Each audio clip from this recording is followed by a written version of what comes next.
myself Malika Parveen, Assistant Professor, Government Law College, Bikaner.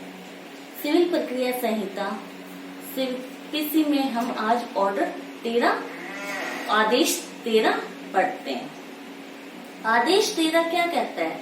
आदेश 13 ये कहता है कि जब कोई पक्षकार वाद संस्थित करता है तो उसे जिन दस्तावेजों पे वो डिपेंड करता है, अपना वाद या अपनी प्रतिरक्षा जिन दस्तावेजों पे डिपेंड करता है, उन दस्तावेजों की मूल कॉपी न्यायालय में उसको कब जमा करानी होती है, क्या न्यायालय में जमा करा दी गई वो मूल दस्तावेज रिलेवेंट है या नहीं है, ये न्यायालय तय करता है। फिर उस दस्तावेजों को कब परिबद्ध किया जा सकता है या उसको कब अभिलेख रिकॉर्ड का भाग बनाया जा सकता है या उन्हें कब नामंजूर किया जा सकता है, या जब परिबद्ध कर लिया तो उन्हें वापस लौटाया भी जा सकता है या नहीं। ये सारे प्रोविजन ऑर्डर 13 में बताए गए हैं। ऑर्डर 13 में 11 नियम है, 11 रूल है जो दस्तावेजों और भौतिक वस्तुओं पर सामान्य रूप से लागू होते हैं। ठीक है, तो स्टार्ट करते हैं ऑर्डर 13। ऑर्डर 13 जो कि हेडिंग में मैंने बताया पहले भी कि कोई भी ऑर्डर पढ़ते हैं तो उस ऑर्डर की हेडिंग से हमें पता चल जाता है कि इस ऑर्डर में क्या क्या बातें आई हैं। तो दस्तावेजों का पेश किया जाना, यानी दस्तावेज कब पेश किए जाएंगे कोर्ट में। फिर आता है उनको न्यायालय कब परिबद्ध कर सकता है, और लौटाया जाना, कब उनको वापस लौटा भी सकता है या पक्षकार के आवेदन पे लौटा सकता है। ठीक है, तो ऑर्डर 13 रूल 1 ये कहता है कि मूल दस्तावेजों को पेश किया जाना, मूल दस्तावेजों को पेश किया जाना। तो ऑर्डर 13 की जो बात इंपॉर्टेंट है कि मूल दस्तावेज वाद में कौन पेश करेगा? पक्षकार पेश करेंगे या उनके प्लीडर? पक्षकार या उनके प्लीडर कब पेश करेंगे? इशू फ्रेम होते हैं विवादक स्थिरीकरण के समय या उससे पूर्व, यानी इशू फ्रेम होते समय या उससे पहले पक्षकारों को या उनके प्लीडर्स को मूल दस्तावेज न्यायालय में जमा कराने होते हैं, पेश किए जाने होते हैं। जिन पर वादी है तो वाद जिस पर वो डिपेंड करना चाहता है, या प्रतिवादी है तो जिन पर वो अपनी प्रतिरक्षा डिपेंड करना चाहता है, उन दस्तावेजों को न्यायालय में कब पेश किया जाना है? इशू फ्रेम होते समय या उससे पहले, यानी विवादक स्थिर यानी तनखी जब बनाई जाती है उस समय या उससे पहले मूल दस्तावेजों को न्यायालय में जमा कराना होता है। ये ऑर्डर 13 रूल 1 में फर्स्ट पॉइंट ये है कि कौन करेगा। मेन दो बातें आती है, पक्षकार या उसका प्लीडर। कब करेगा मूल दस्तावेजों को न्यायालय में पेश? इशू फ्रेम होते समय या उससे पहले जमा कराने। रूल 1 का फर्स्ट पॉइंट में सेकंड बात ये है कि जो मूल दस्तावेज पेश किए जा रहे हैं पक्षकारों द्वारा या उनके प्लीडर द्वारा, वो हाईकोर्ट के द्वारा निर्धारित की गई सूची, यानी एक सूची में जमा करे होंगे। जैसे प्रदर्श संख्या 1, प्रदर्श संख्या 2, एनेक्चर लगा के, यानी एक सूची संधारित की जाएगी जो हाईकोर्ट बताती है कि दस्तावेजों की इस प्रकार सूची होनी चाहिए। उस क्रम में वो सूची बनाई जाएगी। रूल नंबर 1 में दूसरा जो पॉइंट है वो इम्पोर्टेंट है। दूसरा पॉइंट है वो ये कहता है कि पक्षकार कौन से दस्तावेज पेश करने के लिए आबद्ध नहीं है या बाध्य नहीं है। आबद्ध नहीं है या बाध्य नहीं है। 2 प्रकार के दस्तावेज अगर उसके कब्जे में है, मूल दस्तावेज, फिर भी वो उनको पेश करने के लिए बाउंड नहीं है। कौन से? फर्स्ट तो आता है जो विरोधी पक्षकार की क्रॉस एग्जामिनेशन, प्रति परीक्षा करने के लिए वो रखता है, उन डॉक्यूमेंट को पेश करने के लिए पक्षकार बाउंड नहीं है। यानी वो सामने वाले अपोजिट पार्टी की क्रॉस एग्जामिनेशन अपोजिट पार्टी के साक्षियों की क्रॉस एग्जामिनेशन जिन दस्तावेजों से करना चाहता है उन दस्तावेजों को वो न्यायालय में पेश करने के लिए बाउंड नहीं है। सेकंड, अपनी स्मृति ताजा करने के लिए, ताजा करने वाले जो दस्तावेज या जो डॉक्यूमेंट है उनको वो न्यायालय में पेश करने के लिए बाध्य नहीं है। ये जो रूल 1 है, ऑर्डर 13 रूल 1 है, ये 1999 में जब सीपीसी में अमेंडमेंट हुआ था उसके द्वारा इसको अमेंडमेंट किया गया है, जोड़ा गया है। ठीक है। फिर आता है ऑर्डर 13 रूल 2। इसको 1999 के संविधान 1999 में सीपीसी में जो संशोधन हुआ, अमेंडमेंट हुआ, उसके द्वारा हटा दिया गया है, ओमिटेड, लोपित कर दिया गया।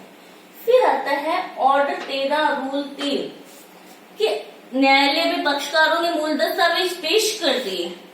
पेश करने के बाद में न्यायालय को लगता है कि ऐसे दस्तावेज इररिलेवेंट हैं, अग्राह्य हैं, यानी वाद से इनका कोई तालमेल नहीं है, रिलेवेंट नहीं है, ये वाद से इररिलेवेंट है और साक्ष्य में अग्राह्य है, तो न्यायालय क्या करता है, उन दस्तावेजों को नामंजूर कर देता है। इररिलेवेंट या अग्राह्य दस्तावेज है, जो साक्ष्य में अग्राह्य दस्तावेज है, उनको नामंजूर करता है न्यायालय कि ये दस्तावेज वाद से रिलेवेंट नहीं है, आप नामंजूर कर देते। तो नामंजूर जहाँ पे न्यायालय करेगा वो नामंजूर करने के कारण लिखेगा कि ये रिलेवेंट नहीं है या साक्ष्य में अग्राह्य है, इसलिए इसको नामंजूर किया जा रहा है। फिर आता है ऑर्डर 13 रूल 4 और रूल 6 एक जैसे हैं। ऑर्डर 13 रूल 4 और रूल 6 एक जैसे हैं। रूल 4 तो ये कह रहा है कि ग्रहित दस्तावेजों पे प्रश्नांकन कि न्यायालय में दस्तावेज पेश किए गए, पेश करने के बाद न्यायालय को लगता है कि हाँ ये दस्तावेज वाद से रिलेवेंट है, सुसंगत है, इस दस्तावेज को साक्ष्य में ग्रहित किया जा सकता है, तो न्यायालय क्या करता है, ग्रहित यानी एक्सेप्ट, जिन दस्तावेजों को न्यायालय ने रखा है उन दस्तावेजों पे न्यायालय एंडोर्स करेगा, प्रश्नांकन करेगा। क्या क्या बातें प्रश्नांकन करेगा, सबसे पहले प्रश्नांकन करेगा यानी जिस दस्तावेज को न्यायालय ने रखा है, मूल दस्तावेज को, मान लो किसी पट्टे की कॉपी है या हक दस्तावेज है किसी जमीन के या बंधकनामा है, कुछ भी मूल दस्तावेज जो भी है, न्यायालय ने उसको एक्सेप्ट कर लिया, ग्रहित कर लिया, तो ग्रहित करने के बाद में उस मूल दस्तावेज के ऊपर न्यायालय एंडोर्स करता है, प्रश्नांकन करता है। क्या क्या बातें एंडोर्स करेगा, सबसे पहले वाद का संख्यांक क्या है, कौन से वाद में आया है, शीर्षक क्या है, विषय वस्तु क्या है, विषय क्या है, सब्जेक्ट मैटर क्या है, वाद का संख्यांक और शीर्षक। फिर दस्तावेज को किस व्यक्ति ने पेश किया है, यानी दस्तावेज को पेश करने वाले पक्षकार का नाम पता लिखा जाएगा। दस्तावेज को पेश करने वाले व्यक्ति का नाम पता लिखा जाएगा। फिर थर्ड कि कौन सी तारीख को ये दस्तावेज पेश किया गया है, यानी जिस तारीख को दस्तावेज पेश किया गया उस तारीख का उल्लेख किया जाएगा। फिर फोर्थ पॉइंट आता है कि दस्तावेज को साक्ष्य में ग्रहित किया जा रहा है, यानी उसको न्यायालय ने ग्रहित कर लिया, रख लिया, न्यायालय को लगता है रिलेवेंट है दस्तावेज, तो न्यायालय ने जिस दस्तावेज को रखा है उस पर लिखा जाएगा कि न्यायालय द्वारा ये दस्तावेज ग्रहित किया जा रहा है, एक्सेप्ट किया जा रहा है। एक्सेप्ट करने का कथन उस मूल दस्तावेज पे लिखा जाएगा। साथ में ही जिस न्यायालय के न्यायाधीश ने उस दस्तावेज को रखा है उस न्यायाधीश के द्वारा वो मूल दस्तावेज हस्ताक्षरित किया जाएगा और उस पर प्रश्नांकन कर दिया जाएगा कि ये दस्तावेज साक्ष्य में ग्रहित किया जा रहा है। ठीक है, तो चार बातें, वाद का संख्यांक, शीर्षक, फिर पेश करने वाले व्यक्ति का नाम, कौन सी तारीख को पेश किया गया था, साथ में उस न्यायाधीश का न्यायालय के हस्ताक्षर हो जाएंगे जिसके द्वारा वो साक्ष्य में ग्रहित किया गया है। नेक्स्ट पॉइंट, ये तीनों बातें हैं। यहाँ पर अगर वो दस्तावेज न्यायालय में नामंजूर कर दिया, न्यायालय को लगता है ऑर्डर 4 में ऑर्डर 13 रूल 4 में तो साक्ष्य ग्रहित करने पे प्रश्नांकन हो रहा है, और रूल 6 नामंजूर किया है, तो फिर क्या कारण, क्या लिखा जाएगा उस दस्तावेज में। अगर कोई दस्तावेज पेश किया, पेश करने के बाद में न्यायालय को लगता है कि ये रिलेवेंट नहीं है, तो उस दस्तावेज पर न्यायालय क्या करेगा, क्या क्या बातें एंडोर्स या प्रश्नांकन क्या क्या बातें करेगा, वही बातें, वाद का संख्यांक, शीर्षक, पेश करने वाले व्यक्ति का नाम, कौन से दिनांक को पेश किया गया, ये 3 बातें दोनों रूल में सेम है। अगर ग्रहित किया जा रहा है, एक्सेप्ट किया जा रहा है तो रूल 4, और नामंजूर किया जाता है तो रूल 6। यानी नामंजूर किए जाने का कथन होगा, क्यों नामंजूर किया जा रहा है उसका रीजन होगा, और उस न्यायाधीश द्वारा साइंड सिग्नेचर किया जाएगा। यानी रूल 6 ये कह रहा है नामंजूर किए गए दस्तावेजों पे क्या क्या बातें लिखी जाएगी। तो रूल 4 मंजूर और रूल 6 नामंजूर किए गए दस्तावेजों पे क्या क्या बातें इंडोर्स की जाएगी वो बता रहा है। ठीक है, अब आता है रूल 5। रूल 5 ही कह रहा है कि अगर बहियां, लेखाओं और अभिलेखों में अगर कोई ग्रहित प्रविष्टि है तो उसकी प्रतियों पर प्रश्नांकन, यानी कोई ऐसे अकाउंट है या ऐसे कोई लेखे हैं या ऐसी कोई बही है जो चालू कारोबार के अनुक्रम में है, यानी उनको डेली प्रतिदिन उसमें डायरी में एंट्री करनी होती है, यानी चालू कारोबार के अनुक्रम वाले दस्तावेज हैं। अब उनको मूल तो न्यायालय में पेश नहीं किया जा सकता, न्यायालय रख सकता है क्या मूल को? नहीं, वो लेखा या वो बही या वो अभिलेख जो चालू कारोबार के अनुक्रम में है, बैंककार साक्ष्य अधिनियम 1891 के सिवाय अगर ऐसा दस्तावेज वाद के विचार या साक्ष्य के लिए इम्पोर्टेंट है तो वो लेखा, वो बही, वो अभिलेख मूल न्यायालय में पेश किया जाता है, मूल पेश किया जाता है। तो अब कौन पेश करेगा? या तो वो लिखने वाला व्यक्ति जिसने उसने एंट्री की है वो ही पेश कर देता है फर्स्ट, या वो पेश नहीं करता है, उसकी ओर से कोई अन्य व्यक्ति पेश करता है, कोई अन्य व्यक्ति पेश कर सकता है। तो जहां पर अन्य व्यक्ति पेश करता है तो वहां न्यायालय ये निर्देश दे सकता है कि उसे लिखने वाले व्यक्ति, यानी इस प्रति पर किसने लिखा है या इस बही में किसने लिखा है उसको पेश किया जाए न्यायालय, यानी न्यायालय उसकी परीक्षा कर सकता है, परीक्षा कर सकता है। तो जब ऐसी लेखा, बही या इनकी अभिलेख पेश किए जाते हैं तो न्यायालय क्या करता है, वहां उनकी प्रमाणित प्रतिलिपि रख लेता है न्यायालय में। और वो प्रमाणित प्रतिलिपि कैसे की जाएगी? वो मूल से मिलान की जाएगी, मूल को देखकर बनाई गई है, मूल से मिलान की जाएगी, मूल से तुलना की जाएगी, फिर वो प्रमाणित सर्टिफाइड कॉपी न्यायालय में रख ली जाती है और मूल जो लेखा या बही है या जो अभिलेख है वो वापस न्यायालय लौटा देता है। तो अब प्रमाणित प्रति रखी गई है, इनके चालू कारोबार वाले अभिलेख है उनकी प्रमाणित कॉपी न्यायालय रखता है। तो न्यायालय उस सर्टिफाइड या उस प्रमाणित प्रति पर ही इंडोर्स करेगा। क्या बातें इंडोर्स करेगा? रूल 4 वाली, उस प्रमाणित प्रति पर ही लिखा जाएगा, ये बातें इंडोर्स कर ली जाएगी। ठीक है, ग्रहित किया गया है तो ये, और ना नामंजूर किया गया है अगर उस प्रमाणित कॉपी को, तो रूल 6 के तहत ये 3 बातें तो सेम, लेकिन नामंजूर करने का कथन वगैरह लिख दिए जाएंगे। ठीक है, यानी सर्टिफाइड कॉपी पे लिखा जाएगा। कुल मिला के ये बात है। रूल 5 आता है रूल 7। रूल 7 कह रहा है कि अब अगर साक्ष्य में, यहां पर ये देखते हैं कि अगर कोई दस्तावेज है, ग्रहित कर लिया तो उसको क्या अभिलेख में शामिल किया जाएगा। न्यायालय ने रख लिया कि भी ये रिलेवेंट दस्तावेज है और उस पर इंडोर्स भी कर दिया। अब इंडोर्स करने के बाद में वो क्या है, अभिलेख का भाग माना जाएगा, यानी उस वाद से रिलेटेड जो डॉक्यूमेंट, जो रिकॉर्ड रखा गया है, उस दस्तावेज को उस रिकॉर्ड में शामिल कर लिया जाएगा।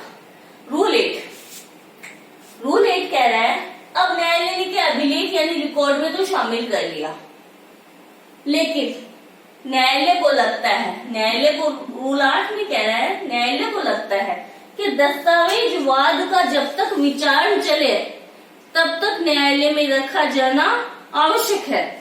तो न्यायालय मूल दस्तावेज को परिबद्ध कर सकता है उस अवधि तक के लिए जितनी न्यायालय को सुसंगत लगे, यानी न्यायालय उस डॉक्यूमेंट को अपने पास परिबद्ध कर लेता है, वापस लौटाता नहीं है। मूल दस्तावेज को अपने ही पास रख लेता है न्यायालय। मूल दस्तावेज को रूल 8 इम्पोर्टेंट है कि परिबद्ध कर लिया। कितनी अवधि तक कर सकता है न्यायालय दस्तावेज को परिबद्ध?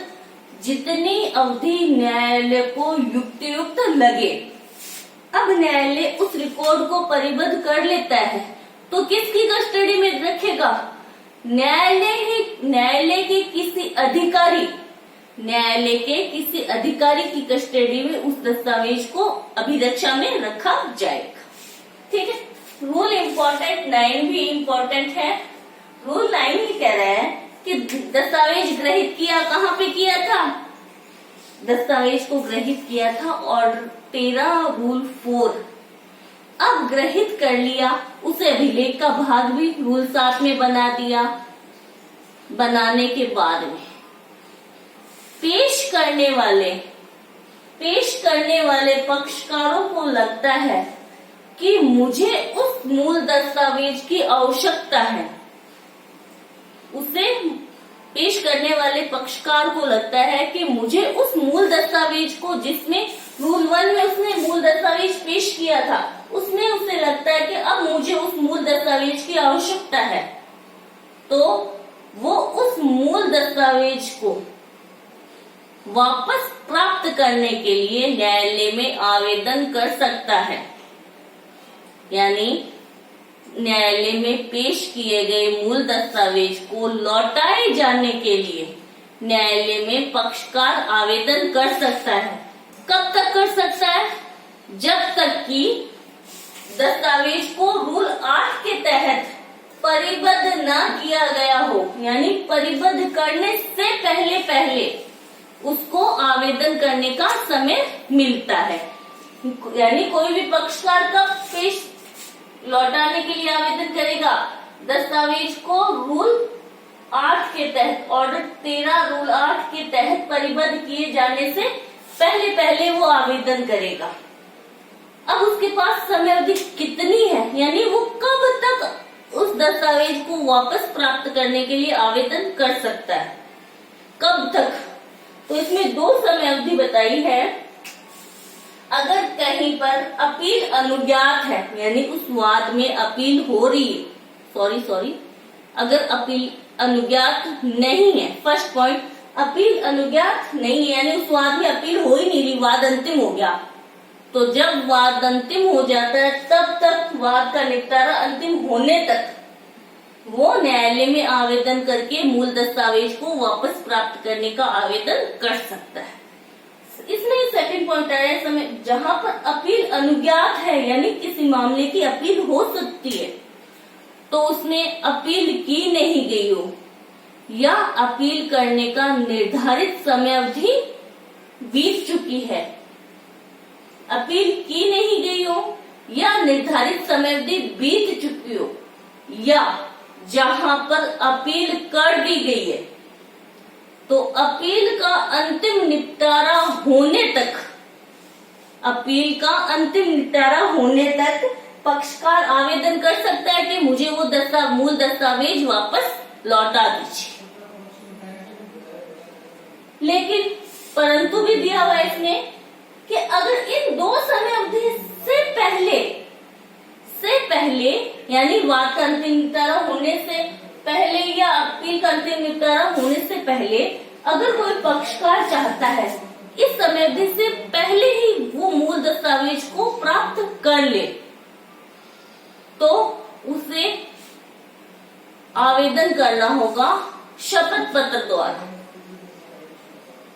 आवेदन किसको करेगा? समुचित अथॉरिटी अधिकारी को आवेदन करेगा कि मुझे इस समय अवधि से पहले मूल दस्तावेज वापस लौटा दीजिए। तो अगर पक्षकार आवेदन कर रहा है, समुचित अधिकारी को कर दिया, समय से पहले लेना है, इस समय अवधि से पहले प्राप्त करना चाह रहा है, तो समुचित अथॉरिटी को, अधिकारी को आवेदन करना होगा। और अगर आवेदन करने वाला कोई पक्षकार है, वाद का पक्षकार है, तो उसे आवेदन करने के साथ में ये लिखना होगा। पक्षकार है तो वो कहेगा कि मैं मूल दस्तावेज को मुझे लौटा दीजिए, इसके बदले में मैं आपको सर्टिफाइड कॉपी या प्रमाणित कॉपी न्यायालय में जमा करा दूंगा। और अगर पक्षकार, वाद के पक्षकार के अलावा अन्य कोई अन्य कोई व्यक्ति है या अन्य कोई पक्षकार जो वाद का पक्षकार नहीं है, अन्य व्यक्ति समुचित अथॉरिटी को कहता है कि मूल दस्तावेज मुझे लौटा दीजिए, तो उसे उस मूल दस्तावेज की मामूली प्रति, यानी सर्टिफाइड नहीं बोल रही हूं मैं, मूल पक्षकार करेगा तो वो मूल की प्रमाणित कॉपी न्यायालय में जमा करेगा। अन्य व्यक्ति आवेदन करेगा समुचित अथॉरिटी को, तो वो मूल की मामूली प्रति न्यायालय में जमा कराएगा, जिसकी मूल से मिलान की जाएगी, मूल से तुलना की जाएगी और फिर उसे अभिलेख में शामिल किया जाएगा। इसके साथ में ही जो पक्षकार, जो चाहे पक्षकार ले रहा है चाहे अन्य कोई व्यक्ति मूल वापस ले रहा है, वो ये न्यायालय को वचन भी देगा कि जब भी मूल की आवश्यकता हुई वाद के कार्रवाई के दौरान, तो वो मूल न्यायालय में जमा करा देगा, न्यायालय में पेश कर देगा। ठीक है, यानी दस्तावेज को वापस प्राप्त करने के लिए जो आवेदन कर रहे हैं वो ये वचन भी देंगे कि अगर न्यायालय को वाद में मूल दस्तावेज की आवश्यकता हुई तो वो न्यायालय में मूल दस्तावेज पेश कर देंगे। लेकिन इसमें आ रहा है, न्यायालय ऐसे किसी दस्तावेज को नहीं लौटाएगा जो डिक्री के प्रभाव के कारण शून्य हो गए।